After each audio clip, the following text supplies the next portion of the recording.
ఓం శ్రీ దశరథకృత శనిస్తోత్రం ప్రసాదం కురు మే సౌరే వరదో యది మే స్థిత ఆజ్య ప్రభృతి మే రాష్ట్రే పీడా కార్యా న కస్యచిత్ రోహిణీం భేదయిత్వా తు నగంతవ్యం त्वयास्यने सरितस्सागराः सर्वे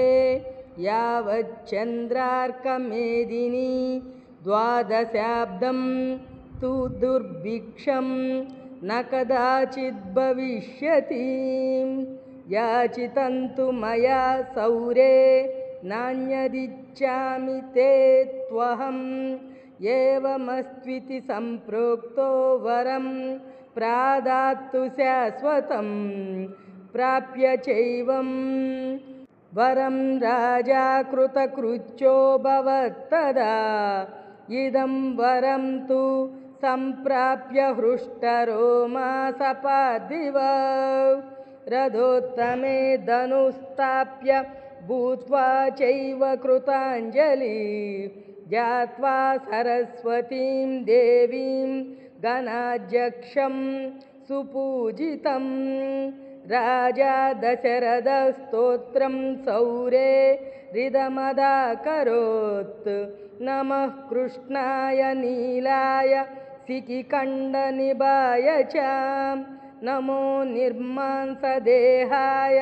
दीर्घश्रुतिजटाय च नमो विशालनेत्राय शुष्कोदरभयानका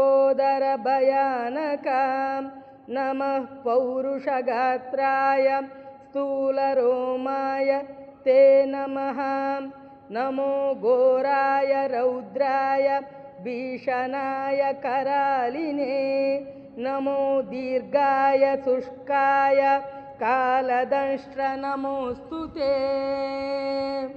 नमस्ते घोररूपाय दुर्निरीक्षाय ते नमः नमस्ते सर्वभक्षाय बलिमुख नमोऽस्तु ते सूर्यपुत्र नमस्तेस्तु भास्करे भयदायिने अधो दृष्टे नमस्तेस्तु संवर्तक नमोऽस्तु ते नमो मन्दगते तुभ्यं निष्प्रभाय नमो नमः तपसा ज्ञानदेहाय नित्ययोगरताय च ज्ञानचक्षुर्नमस्तेस्तु कश्यपात्मजसूनवे तुष्टो ददासि राज्यं त्वं क्रुद्धो हरसि तत्क्षणात् देवासुरमनुष्याश्च सिद्धविद्याधरोरगाः त्वयावलोकी तासारे दैन्यमासु व्रजन्ति ते ब्रह्मास्य क्रोयमश्चैव मुनयः सप्ततारका राज्यभ्रष्टाः पतन्ति ह तव दृष्ट्यावलोकिता त्वयावलोकितास्तेऽपि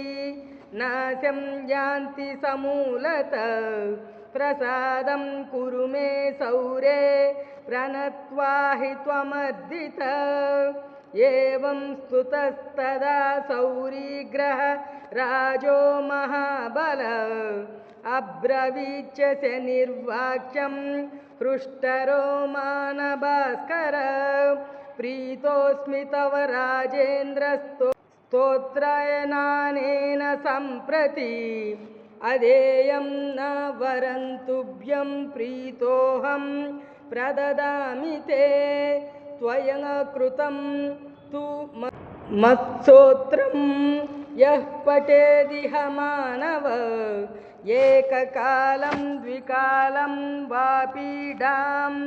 मुञ्चामि तस्य वै मृत्युस्थानगतो वापि जन्मस्थानगतोऽपि वा यः पुमान् श्रद्धया युक्तः शुचि स्नात्वा समाहितः शमीपत्रैः समभ्यच्य प्रतिमां लोहजामिमां मा शोधवन्तिलैर्मिश्रं दज्जालोहं तु दक्षिणां कृष्णाङ्गां महिषीं वस्त्रं मा मुद्दिश्य द्विजातये मद्दिने तु विशेषेण स्तोत्रेणानेन पूजयेत् पूजयित्वा जपेत् स्तोत्रं भुक्त्या चैव कृताञ्जलिः तव्यपीडां न चैवाहं करिष्यामि कदाचन गोचरे जन्मलग्ने वा दशस्वन्तर्दशसु च रक्षामि सततं तस्य पीडाभ्यो व्यग्रहेषु च अनेनैव प्रकारेण पीडामुक्तं जगद्भवेत् वरद्वयं यश प्राप्य राजा दशरथस्थितः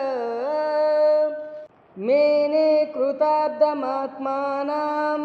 सम्यक् स्तुत्वा शनैश्चरम्